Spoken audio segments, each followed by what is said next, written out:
Hey, it's Dave. It's about 9 o'clock, 9:15 on January 31st, 2018. What I want to do, I just thought of this right now. I want to let you get a better sense of what hell is like and what gang stalking is like. So it's about 9 o'clock. It's the Tuesday night, I believe. Doesn't matter. Um, I am now relentlessly. They've upped the ante, and every minute of every day now has someone monitoring and stalking me. Whereas before it would be like maybe one every couple of minutes. Now it's about four or five in my immediate facility are there to let me know that I'm being gang stalked and I'm being threatened and bullied and harassed. They will stand beside you. They will encircle you. What I want you to see is right there. Right here's one. There are two more there. There's one over there. There's one there, and there's those two women that are pretending to have a cigarette over there. They're probably having one. But remember, each of these people is a clone. They don't do anything randomly. They're told what to do, and they just follow orders. That's all they do. So all those people I just showed you, there's another one. All these people, see?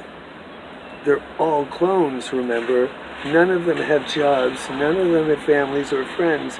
They just do what they're told to do. So all those people that you saw are there specifically to let me know that I do not have one moment to myself, ever. Now that I am homeless again, thanks to the police, I am now gang stalked 24 hours a day.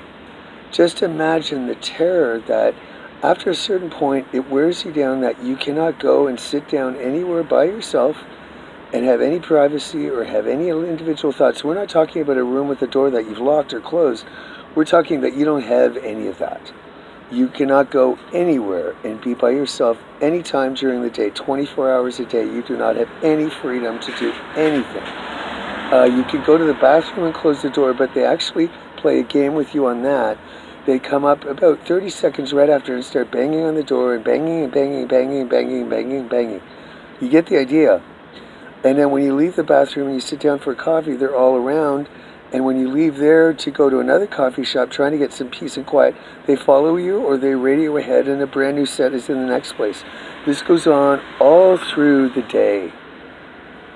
Not a single person has ever helped me. Not anyone will get me any food. Not anyone will get me any clothes. I still have no clothes. I have one set. The clothing that I'm wearing right now is all the clothing I have in my life to survive winter. I have no medical coverage of any kind, and I have no shelter. So put all that together and then add on the fact that they gang stalk you. Look at that. Here's the cars. They gang stalk you all day and all night now. That's the joy that they have in making me homeless at night. That's why they don't let me rent anything, even when I have money. Just like last night, I went to a hostel that I've stayed at twice before. Keep in mind, there's no people living in here in the city. There are no tourists. It's all fake. It's all clones. And they told me that they were fully booked. And I went to a hostel, and they told me the exact same thing. Every place, when I try to get somewhere now, because remember, this is a concentration camp. They control everything. Every time I try to get a place to stay, a shelter, a motel, a hostel, anything, everything is fully booked, so I have to stay on the street.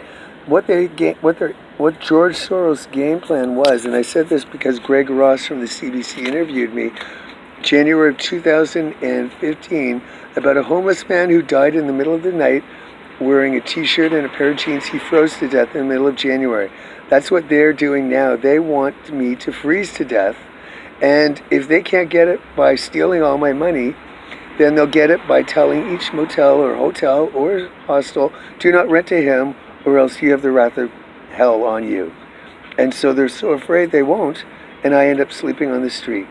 Even if I have money, I can't get a place because no place is allowed to rent to me. This is the hell that I live with every second of every day. The Canadian and American governments have been well aware of this for over 2 years and have not done a single thing. As we saw, the American government threw me back in here April 28th of last year, and just recently, January 11th of this year.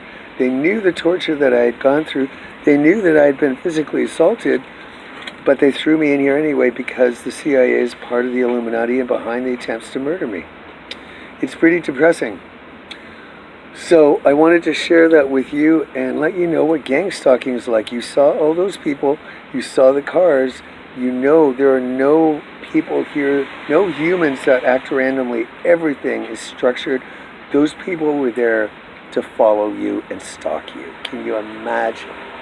The story is much worse. I now see it goes all the way back to 2012, and it has to do with lighters and sex and potential fuck buddies or partners that were all thwarted by Stephen Harper and his group. We'll get into that in another video.